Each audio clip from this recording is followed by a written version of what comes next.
నీ శాసనములు నాకు సంతోషకరములు, అవి నాకు ఆలోచనకర్తలయున్నవి. అవి నాకు ఆలోచనకర్తలయున్నవి.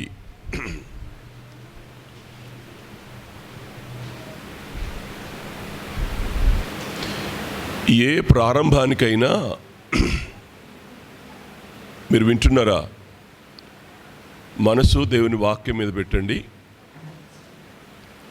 ఏ పాప మాట్లాడొద్దు, వంటి దూరం పెట్టు. ఏ ప్రారంభానికైనా ఆలోచన లేకుండా ఏ వ్యక్తి ఏ పని చేయలేడు భూమి మీద. అమ్మాయి పెళ్లి చేయాలా, ఆలోచన వస్తుంది. ఇల్లు కట్టాలా, ఆలోచనతోనే ప్రారంభం అవుద్ది. ఉద్యోగానికి వెళ్ళాలా, ఏ ఉద్యోగానికి వెళ్ళాలి, ఎలా వెళ్ళాలి, ఆలోచనే. వ్యాపారం చేయాలా, ఏ వ్యాపారం చేయాలి, ఎలా చేయాలి, ఆలోచనే.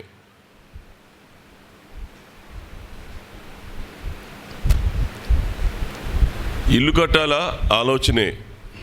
ఏ సిమెంట్ వాడాలా, ప్రతిదానికి ఆలోచన తప్పనిసరి అనే మాట జ్ఞాపకం చేస్తూ ఉన్నాను. ఆలోచన మనం తలపెట్టిన కార్యక్రమానికి ముగింపు కావాలి. ఒక ఆలోచన ఏదైనా చేసాం అనంటే ఆ ఆలోచన ప్రారంభంలోనే ఆగిపోతే దానివల్ల మనకు ప్రయోజనం ఉండదు. అందుకనే దాని ముగింపు వరకు దాన్ని మనం చూడాలా, దాని రిజల్ట్ చూడాలా. అంటే అది ఆ ఆలోచన చివరి దాకా దాన్ని కొనసాగిస్తూ వెళ్తాం. అందువల్లనే చాలామంది వ్యాపారస్తులు సక్సెస్ అవుతున్నారు. పిల్లలు బాగా చదువుకోగలుగుతున్నారు. ఇంజనీరింగ్కి వెళ్ళాలా, డాక్టర్ చేయాలా, మరేదైనా చదవాలా, వాళ్ళు ఒక ప్లాన్ చేసుకుంటారు.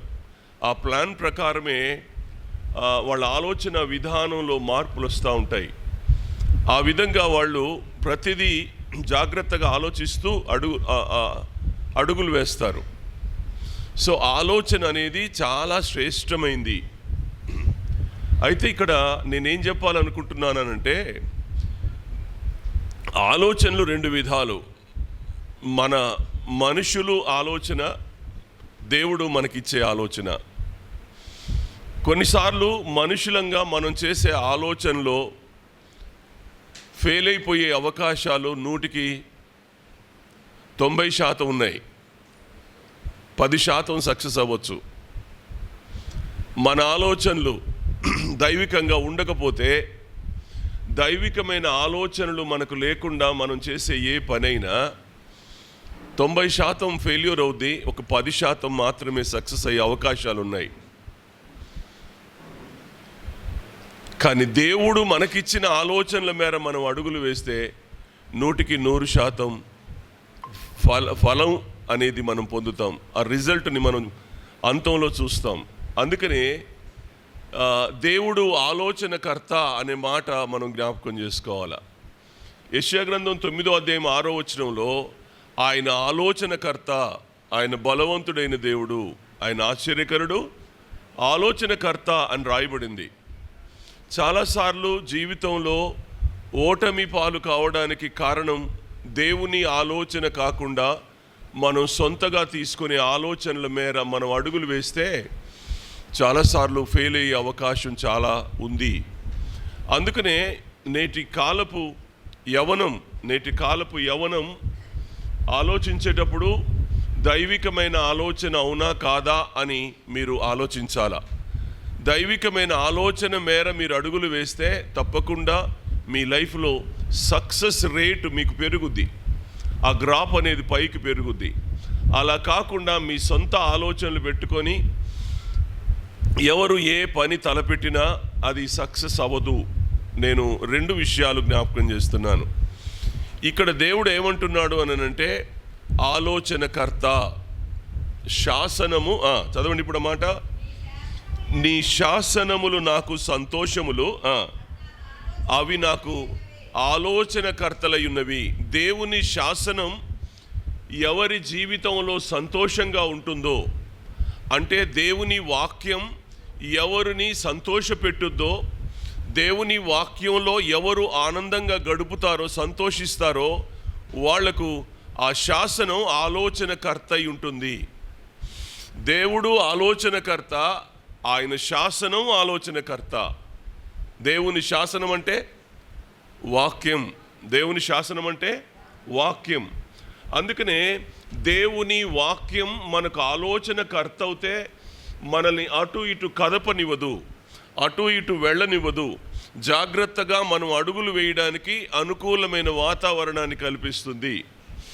ఎవరో చెప్తారు, నేను ఒక 10 లక్షల రూపాయలు నీకు పెట్టుబడి పెడతాను, నువ్వు బిజినెస్ చేయమంటాడు. పెట్టుబడి పెడతానన్నాడు కాబట్టి మనం దేవుని సంప్రదించకుండా, దేవుని అడగకుండా మనం వెంటనే ఆ 10 లక్షలు తీసేసుకుంటాం. ముందు చేతిలోకి 10 లక్షలు రావాలి, బిజినెస్ స్టార్ట్ చేస్తాం. జరిగేదేంటి? ఫైనల్గా వచ్చేసరికి అప్పులు, బోడిగుండు, ఇంట్లో వాళ్ళని పాడు చేయడం, ఫైనల్గా ఊరేసుకొని చావడం, మించేమి లేదు. ఎన్ని చూడట్లేదు సమాజంలో మనం, సమాజంలో ఎన్నో చూస్తున్నాం మనం.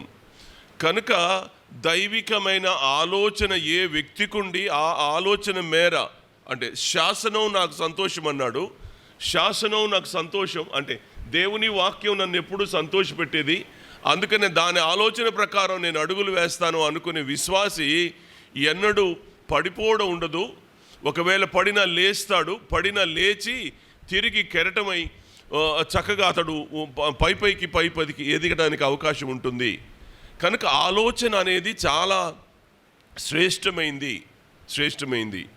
కనుక ఇక్కడ ఆలోచన గురించి చెప్పడానికి నాకు ఎంత సమయమైనా పట్టుద్ది, కానీ నేను క్లుప్తంగా ఆరాధన వర్తమానం కనుక కొన్ని విషయాలు నేను మీకు జ్ఞాపకం చేయాలని ఆశపడుతున్నాను. దాని కింద చరణం చూడండి, 25వ చరణం చూడండి. నా ప్రాణము మంటిని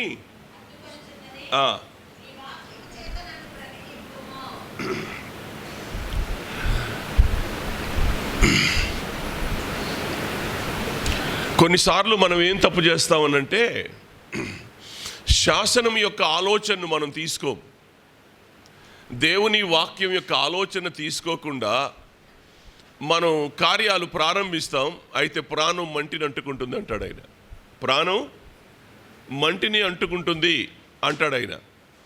సో దేవుని యొక్క ఆలోచన చేయకుండా మన సొంత ఆలోచనల గుండా మనం వెళితే మన డబ్బు వేస్టు, మన సమయం వేస్టు, మన బిజినెస్ వేస్టు, మనం చేసే ఏ పనైనా అది వ్యర్థమవుద్ది. అందుకనే ఒక పని చేసినప్పుడు ఎప్పుడైనా దైవికమైన ఆలోచన చేసుకోవాలి. ఆయన అంటాడు, నా ప్రాణము మంటిని హత్తుకొనుచున్నది, నీ వాక్యం చేత నన్ను బ్రతికించు అంటాడు. నీ వాక్యం చేత నన్ను బ్రతికించు అంటాడు. తిరిగి ఎక్కడికి రావాలి బ్రతకాలంటే? లేఖనం దగ్గరికే రావాలా, మళ్ళీ వాక్యం దగ్గరికే రావాలా. వాక్యం తప్ప నిన్ను బ్రతికించే సాధనం భూమి మీద మరొకటి లేదు. చాలామంది దినాలలో భ్రమపడేది ఏంటి అనంటే, మా దగ్గర డబ్బులుంటే దేన్నైనా జయిస్తాం, మా దగ్గర డబ్బులుంటే దేన్నైనా జయిస్తాం అనే ఆలోచన అనేకుల్లో ఉంది. కానీ డబ్బును గురించి బైబిల్ అలా చెప్పడంలా, దాన్ని ఆశించి అనేకులు తమ్మును తామే పొడుచుకొనుచున్నారు అని రాయబడింది. కనుక డబ్బు శాశ్వతం కాదు, డబ్బు సంబంధమైన ఆలోచన శాశ్వతం కాదు. అలాగని డబ్బు వద్దని నేను చెప్పడంలా, డబ్బు కావాలి, మీరు వ్యాపారం చేయాలి, మీ పిల్లల్ని పోషించుకోవాలి. అయితే అది వాక్యానుసారమై ఉండాలి. ఈ మధ్యకాలంలో ఒక సహోదరి చాలా కాలం నుంచి నాకు తెలుసు, ఏం బిజినెస్ పెట్టింది అని అంటే సారా బిజినెస్ పెట్టింది.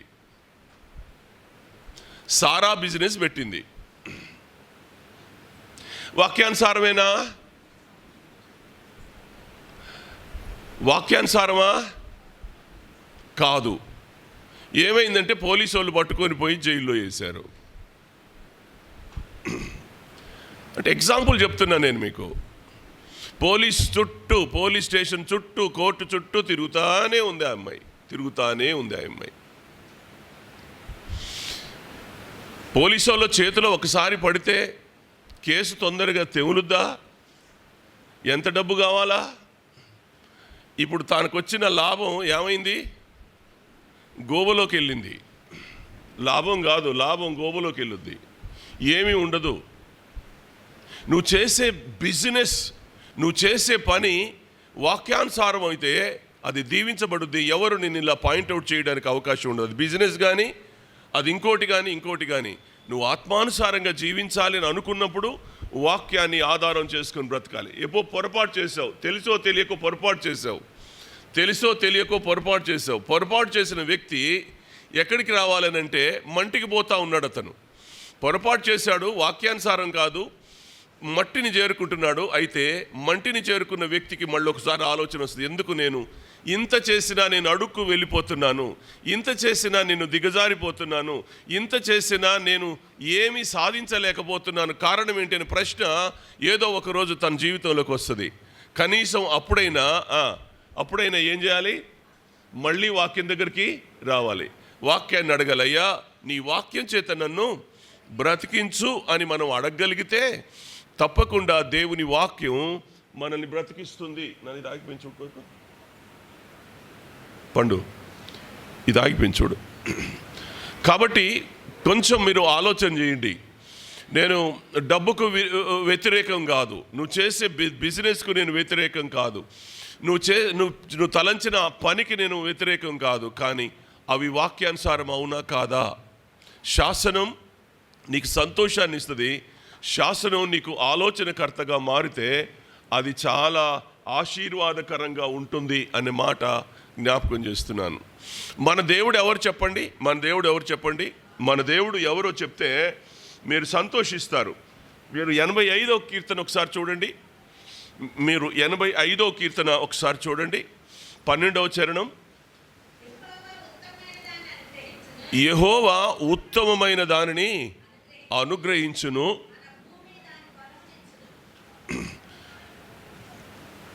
యెహోవా ఉత్తమమైన దానిని అనుగ్రహించును.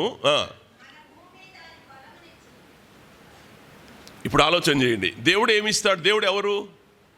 ఆలోచనకర్త అయిన దేవుడు ఎవరు? ఉత్తమమైన వాడు. ఎవరు? దేవుడు ఉత్తమమైన వాడు ఏమిస్తాడు?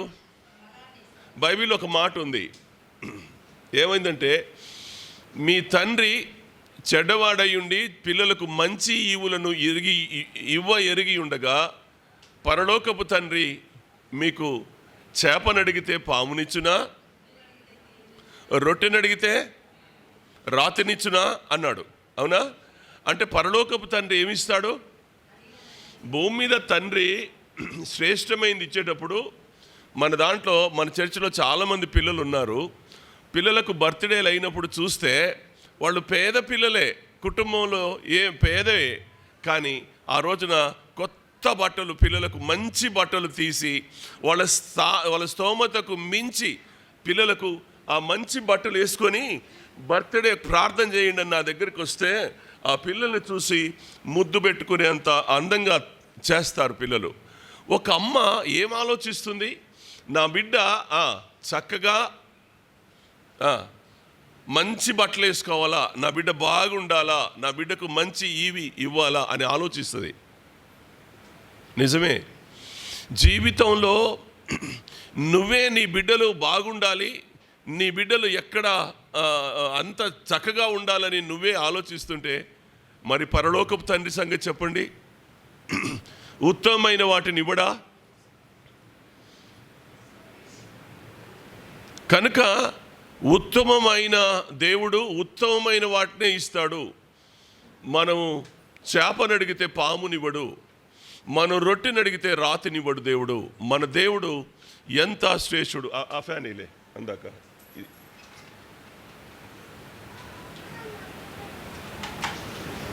కనుక విషయాన్ని గమనించాలని నేను మీకు జ్ఞాపకం చేస్తున్నాను. దేవుని తలంపు ఎలా ఉంటుందో చెప్తున్నాను, దేవుని ఆలోచన ఎలా ఉంటుందో చెప్తున్నాను. రెండే మాటలు చెప్పి నేను ముగిస్తాను. ఫిలిష్తీయులు దావీదు ఇశ్రాయేలు మీదకి యుద్ధానికి వచ్చినప్పుడు గొల్యాతు అనబడిన వాడు యుద్ధ రంగంలో సవాల్ చేస్తూ ఉన్నాడు. 40 రోజుల నుంచి వరుసగా వస్తున్నాడు, మీసాలు మెలేస్తున్నాడు, తొడగొడుతున్నాడు, మీకు దమ్ముంటే రండ్రా అని అంటున్నాడు, ఇష్టం వచ్చినట్టు మాట్లాడుతున్నాడు, దేవుణ్ణి దూషిస్తున్నాడు, దేవుని ప్రజలను దూషిస్తున్నాడు. అట్లా వరుసగా 40 రోజుల నుంచి చేస్తున్నాడు. దావీదు చూశాడు, దావీదు కూడా ఆ మాటలు విన్నాడు. దావీదుకో ఆలోచన వచ్చింది. అక్కడికి వెళ్ళి వీడిని చంపితే ఏంటి పరిస్థితి అని అడిగాడు. అడిగితే మధ్యలో ఎవరో చెప్పారు, ఏమనంటే ఏమని ఐశ్వర్యం ఇస్తాడు, కూతుర్నిచ్చి పెళ్లి చేస్తాను అనగానే దావీదుకు చిన్న ఆశ పుట్టింది. ఏం ఆశ? రాజుగారికి అల్లుడిని కావాలని, రాజుగారికి అల్లుని కావాలని. మీరు ఆలోచించండి, దావీదు జీవితంలో సరే గెలవడం, గెలవకపోవడం, గొల్యాతుని చంపడం, చంపకపోవడం అనేది ఒక ఆలోచన అంతా తన హృదయంలో ఉంది. సున్నతి లేని ఫిలిష్తీయుడు ఒక లెక్క అని దేవుని మహింపరిచిన మాట వాస్తవమే. అక్కడెక్కడ దావీదుని మనం తగ్గించడానికి అవకాశం లేదు. దావీదు రోషం గలవాడు, దైవికమైనటువంటి ఆలోచన కలిగిన వాడే. కానీ ఇక్కడ చిన్న మైనస్ జరిగింది. ఏంటి అనంటే, నేను రాజుగారికి అల్లుడిని కావాలి, రాజుగారికి అల్లుడిని కావాలి.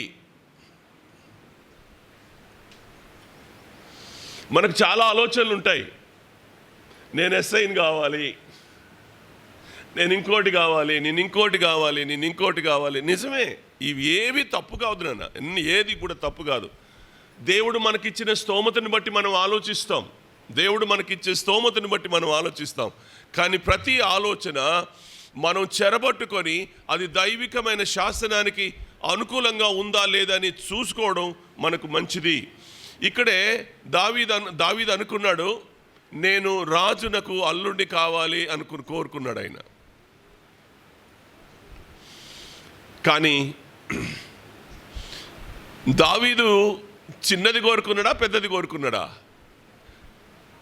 దావీదు రాజుగారికి అల్లుడిని కావాలనేది కోరిక చిన్నదా పెద్దదా? మీరు చెప్పాలి, చెప్పాలి. దావీదు ఎవరు? గొర్రెలు కాసుకునే అబ్బాయి. అడవిలో గొర్రెలు కాసుకునే అబ్బాయికి ఇప్పుడు ఏం ఆలోచన వచ్చింది? రాజుగారికి అల్లుడిని కావాలి. చిన్నదా పెద్దదా?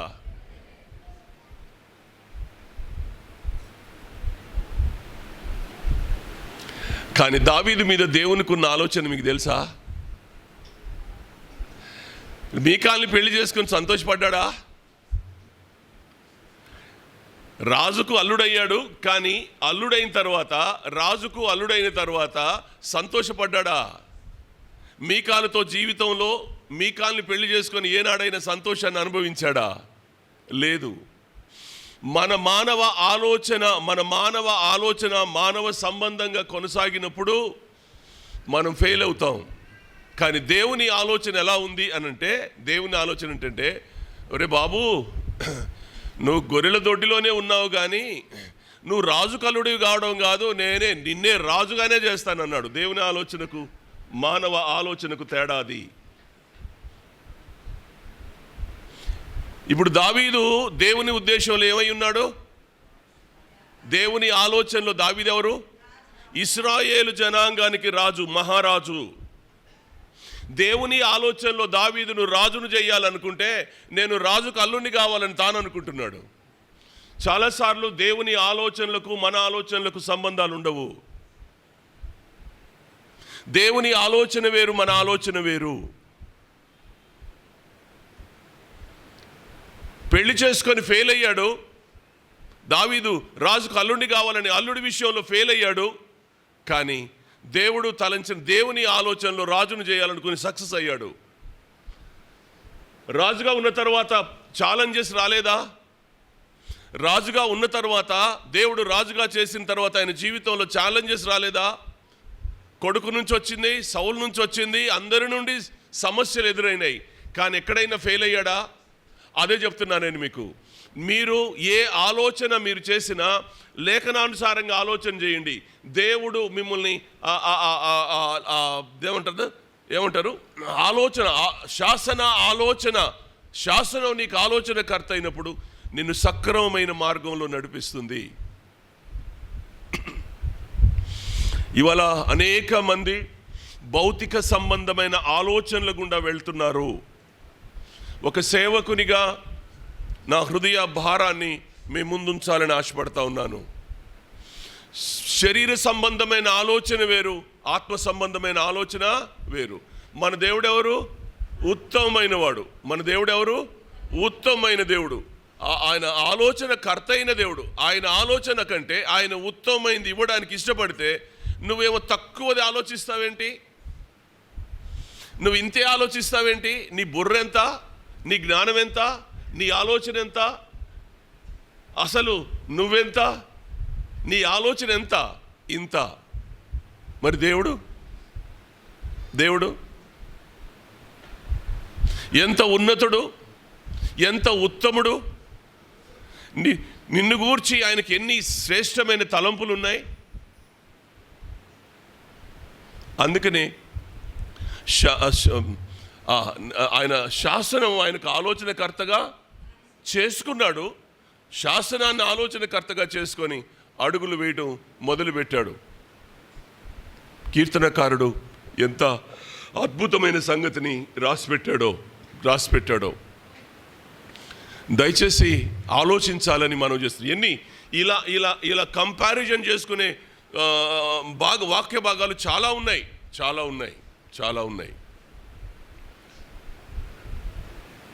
నేను ఆరాధన వర్తమానం కాబట్టి ఓ మాట చెప్తా.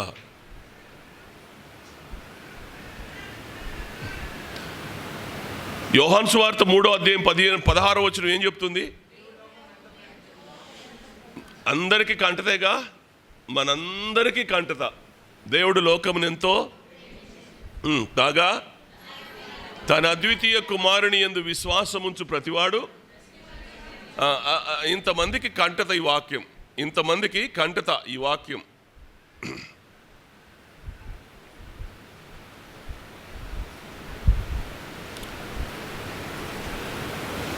కాబట్టి బుద్ధి జ్ఞాన సర్వ సంపదలు కలిగిన దేవుడైన రోమపత్రిక 11వ అధ్యాయంలో ఆయన రాస్తాడు. ఆయన జ్ఞానం ఎంత? బుద్ధి జ్ఞాన సర్వ సంపదలు కలిగిన దేవుడు ఆయన. అవునమ్మా? ఏమా? ఎంతో గంభీరములు ఆయన తీర్పు శోధింపన సత్యములు, ఆయన మార్గములు అగమ్యములు. ప్రభు మనసు ఎరిగిన వాడెవరు? ఆగమ్మా. ప్రభుకి ఎవరు ఆలోచన చెప్తారు? ప్రభు మనసు ఎవరికి తెలుసు? దావీదుకు ప్రభు మనసు తెలిసిందా?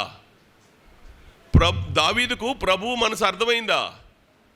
ప్రభు మనసు దావీదుకు అర్థమై ఉంటే రాజుగారికి అల్లుని కావాలని అనుకుంటాడా? ఏమనుకుంటాడు? దేవుడు ఏదిస్తే అదే అనుకుంటాడు. దేవుడు నాకు ఏదిస్తే అదే అనుకుంటాడు. దేవుడిస్తే ఏమిస్తాడు? దేవుడిస్తే ఏమిస్తాడు?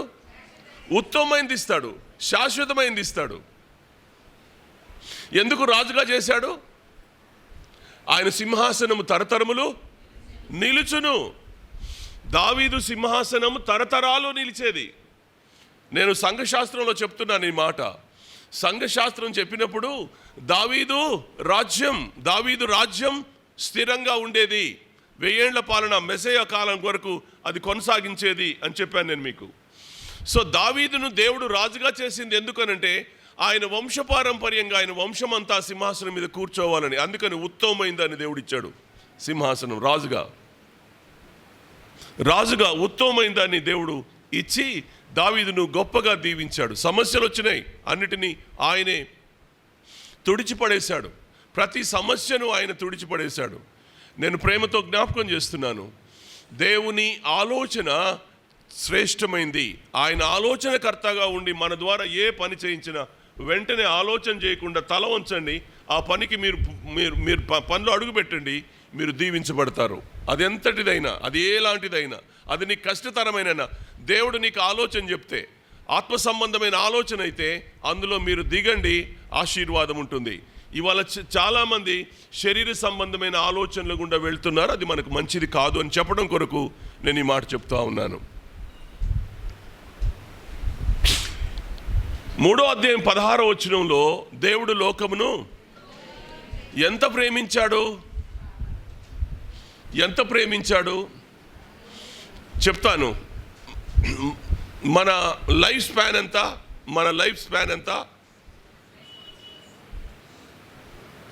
70 సంవత్సరాలు. అదేగా. అధిక బలం ఉన్న ఎడల 80 సంవత్సరాలు. అది కూడా ఆయాసంతో కూడింది. మన సగటు ఆయుసు 70 ఏళ్ళు. అధిక బలం ఉన్న ఎడల 80 సంవత్సరాలు. అది కూడా ఆయాసంతో బ్రతుకుతామని బైబిల్ రాయబడింది. బైబిల్ చెప్తుంది. అంటే ఇప్పుడు మన లైఫ్ స్పాన్ ఎంత? 70 మాగొడితే 80. ఇంకా కొంచెం బలం ఉంటే ఇంకొక 5 ఏళ్ళు, ఇంకా బలం ఉంటే 90 ఏళ్ళు బతుకుతావు. అంతేనా? ఈ రోజుల్లో అయితే 100 ఏళ్ళు బతికే మనిషి ఉన్నాడా? ఈ రోజుల్లో తిండి, ఈ రోజుల్లో గాలి, ఈ రోజుల్లో వాతావరణం, ఈ రోజుల్లో పరిస్థితులు అయితే 100 ఏళ్ళు బతికాడు అని చెప్పడానికి ఏమైనా అవకాశం ఉందా? లేదు. సరే, దాన్ని పక్కన పెడతాను. కానీ దేవుని ఆలోచన ఏంటి? అర్థమైందా మీకు? ఇప్పుడు నువ్వు 70 సంవత్సరాలు బ్రతికే నీ ఆలోచన, జీవితం మీద నీ ఆలోచనలు ఉన్నాయి. దేవునికి యుగ యుగాలు నువ్వు దేవునితో ఉండే ఆలోచన అయింది. దేవుని ఆలోచన నువ్వు యుగ యుగాలు దేవునితో ఉండాలనే ఆలోచన అయింది. అయితే నీ ఆలోచన కొరకు నువ్వు అనేకం ఖర్చు చేసుకుంటున్నావు, కానీ నువ్వు ఫెయిల్ అవుతున్నావు. కానీ దేవుడు ఖర్చు చేసింది ఏంటంటే తన కుమారుని ప్రాణాన్ని, తన కుమారుడి రక్తాన్ని. కాగా ఆయన అద్వితీయ కుమారుని యందు విశ్వాసముంచు ప్రతివాడు నశింపక నిత్య జీవము పొందునట్లు ఆయనను అనుగ్రహించెను. దేవుడు ఆయనను ఎందుకు అనుగ్రహించాడనంటే నమ్మిన, అంగీకరించిన వారందరినీ నిత్య జీవంలో యుగ యుగాలు ఉంచడం కొరకు. ఇక్కడ భూమి మీద నీ ప్రయత్నం ఏంటి? 70 ఏళ్ల జీవితం. 70 ఏళ్ల వరకు మాత్రమే నువ్వు ఆలోచించగలుగుతున్నావు. 70 ఏళ్ల తర్వాత ఏంటో నీకు తెలీదు. 70 ఏళ్ల తర్వాత నీ జీవితం ఏంటో నీకు తెలీదు. బుద్ధి జ్ఞాన బాహుల్యములు ఎంతో గంభీరం. ఆయన బుద్ధి, ఆయన జ్ఞానం ఎంత గంభీరమైంది అనంటే ఆయన నమ్మితే చాలు యుగ యుగాలు పరలోక రాజ్యంలో ఉంచాలని ఆయన ఆశిస్తుంటే, మనమేమో 70 ఏళ్ళు భూమి మీద బతికితే చాలు, ఆ తర్వాత రాజెవడో రెడ్డెవడో. ఏం ఆలోచన ఇది? నీ ఆలోచన ఏంటి? రాజెవడో రెడ్డెవడో. ఏమంటారంటే భూమి మీద ఉన్నంత వరకే తినాలా, తాగాలా, తందనాలు ఆడాలా, లేచిపోవాలా, అయిపోయింది. తిని తాగి లేచిపోయాను. ఇది వాక్యం. తిని తాగి లేచిపోయాను. తినటం కొరకు, త్రాగడం కొరకు, లేచిపోవడం కొరకు మాత్రమే ఆలోచిస్తున్నావు. కానీ దేవుడు అనుగ్రహించిన తన ప్రియకుమారుడైన క్రీస్తులో మనకు యుగ యుగాల శాశ్వత రాజ్యం, నిత్య రాజ్యం ఉంది అనే సంగతిని ఈ రోజున మనం మర్చిపోతున్నాం. తాత్కాలికమైన ఆలోచనలు, టెంపరవరీ తలంపులు, టెంపరవరీగా ఆలోచనలు మనం చేయడం ఎంత దయనీయమైనటువంటి సంగతులు, ఎంత దయనీయమైనటువంటి ఆలోచనలు. ఇర్మియా గ్రంథంలో ఒక మాట రాసి పెట్టాడు, మీరు చూడండి. ఇర్మియా గ్రంథంలో 32వ అధ్యాయం, ఇర్మియా గ్రంథం 32వ అధ్యాయం 18, 19 వచనాలు. 18, 19 వచనాలు.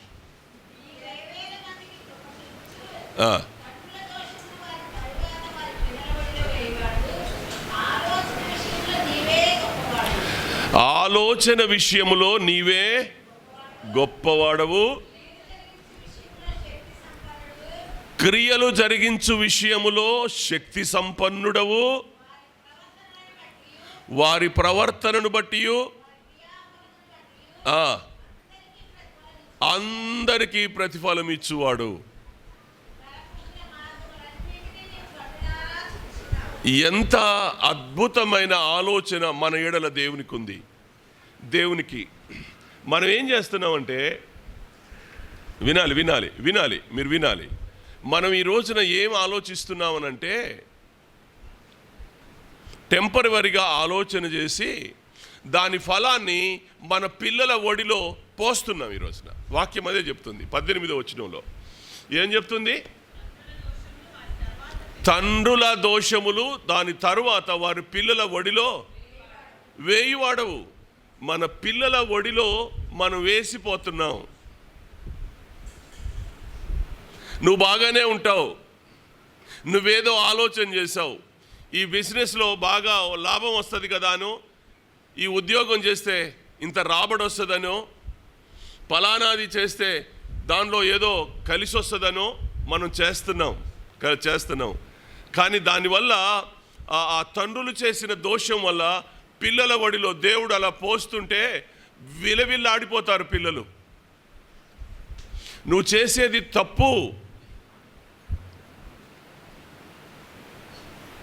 ఒక తండ్రి ఏం ఆలోచించాలి అనంటే, రేపు ఇవాళ నేను చేసేది నా పిల్లల ఒడిలో దేవుడు పోస్తాడు, నేను బాగానే ఉండి ఇవాళ ఉండి రేపు చచ్చిపోతా, రేపు పొద్దున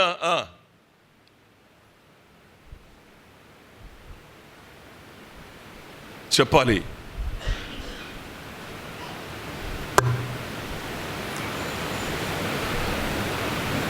నిన్న ఒక చెల్లి ఏదో సందర్భంలో మాట్లాడుతున్నప్పుడు, అంకుల్ నెల రోజులు కూడా భర్త దగ్గర కాపురం చేయలేదు, ఇంటికి వచ్చేసింది పాప, అది మాకు పెద్ద సమస్యగా మారింది.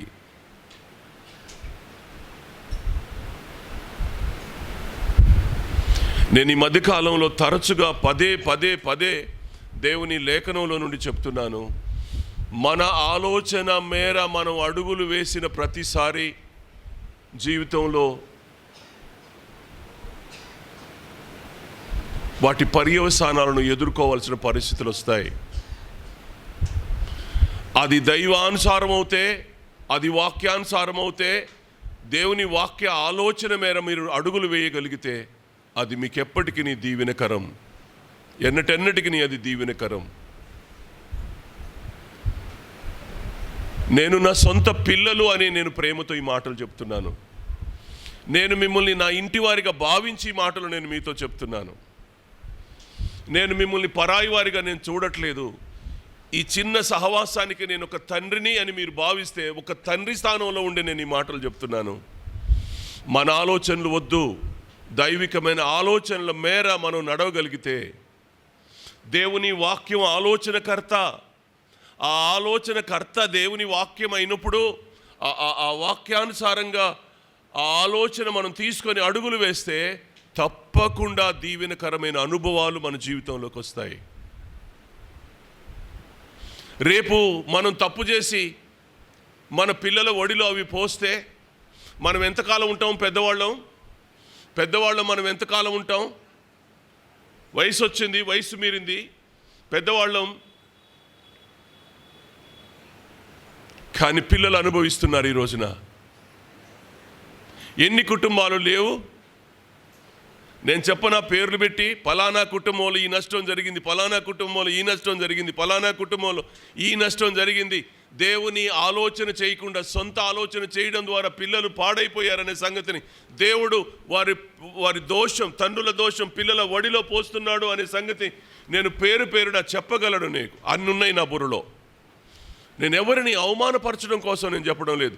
తర్వాత తరమైన మనమైనా కనీసం వాళ్ళని చూసైనా మనం జాగ్రత్తగా మనం అడుగులు వేయాలనే ఆశతో నేను ఈ మాటలు చెప్తా ఉన్నాను. ఓ సేవకునిగా నా బాధ్యత. దయచేసి ఆలోచించండి. వాక్యానుసారమైన ఆలోచన, వాక్యం మీకు ఆలోచనకర్త అయినప్పుడు మీరు తీసుకునే నిర్ణయాలు బాగుంటాయి. లేదు మీ సొంత ఆలోచనలు చేసుకుంటే దావీదులాగే ఉంటాయి. దేవుడు ఉత్తమమైన దాన్ని ఇస్తాడు. దేవుడు పిచ్చిదివ్వడు. చేపనడిగితే పామునిచ్చే దేవుడు కాదాయన.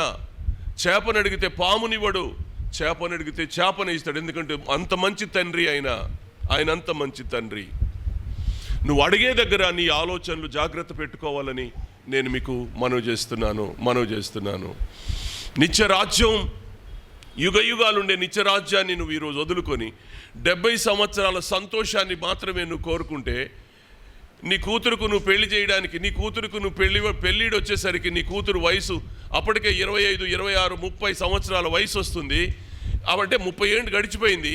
ఇక భర్తతో తను చేసే కాపురం 40 ఏళ్ళు ఉంటుందేమో, 70 ఏళ్ళు బతికిన 40 ఏళ్ళు ఉంటుందేమో. 40 ఏళ్ళు జీవితం జీవించే దగ్గర, 40 ఏళ్ల జీవితం జీవించే దగ్గర నువ్వు శరీర సంబంధంగా నువ్వు ఆలోచన చేస్తే నీ కూతురు 30 ఏళ్ల నీ కూతురు 30 ఏళ్ళు కళ్ళల్లో ఒత్తులు పెట్టుకొని నువ్వు కాచుకున్న నీ కూతురు రేపు ఏమవుద్ది? తొందరపడి నిర్ణయాలు చేయొద్దు. ఆలోచన అన్ని ప్రారంభాలకు ఆలోచనే మూలం, ముగింపు కూడా ఆలోచన మేరే జరగాలి. ఒకసారి నువ్వు తప్పు చేస్తే ఇంకోసారి తప్పు చేయడానికి నువ్వు వెనకాడవు, మరోసారి తప్పు చేయడానికి వెనకాడవు, మరోసారి తప్పు చేయడానికి వెనకాడవు. ఎప్పుడు ఆ తప్పుడు విధానాల గుండా నువ్వు వెళ్తావు, జీవితంలో ఎక్కడో దగ్గర పడిపోతావు. కాలం నేర్పుద్ది, పాఠం నేర్పుద్ది. లేఖనం చెప్తున్న సత్యం ఇది. అందుకనే నేను ప్రేమతో చెప్తున్నాను, నువ్వు చేసే బిజినెస్ మంచిది కాకపోతే వదిలిపెట్టేయి. ఆలోచన నువ్వు ఏది నిర్ణయం చేసుకున్నా ఆ నిర్ణయాలు వాక్యానుసారంగా ఉంటే, ఆత్మానుసారంగా ఉంటే అందులో మీరు ప్రభు పాదాల దగ్గర పడండి, బ్రతిమలాడండి, పని చేయండి, ఆశీర్వాదకరంగా ఉంటుంది. అందుకనే నేను ఈ మాటలు నేను ముగిస్తున్నాను. దేవుడు ఇక్కడ చూడండి ఏమన్నాడు? నీ శాసనములు నాకు సంతోషములు, అవి నాకు ఆలోచనకర్తలై ఉన్నవి. దేవుడెవరు? ఆలోచనకర్త ఉన్న దేవుడెవరు? ఉత్తమమైన దేవుడు. దేవుడు ఏమిస్తాడు? ఉత్తమమైన వాటి ఇస్తాడు. దేవుడెవరు? తండ్రి ఏమిస్తాడు బిడ్డలకి? మంచిదే ఇస్తాడు, చెడ్డదివ్వడు. కనుక దేవుడు మంచివి ఇచ్చే దేవుడు గనుక, ఉత్తమమైన వాటిని అనుగ్రహించే దేవుడు గనుక ఆయన లోకాన్ని, అంటే నిన్ను నన్ను ప్రేమించి తన కుమారునే ఇచ్చిన దేవుడు, తన కుమారుని ప్రాణాన్ని బలిగా అర్పించిన దేవుడు. అంతకంటే ఇంకేం కావాలి?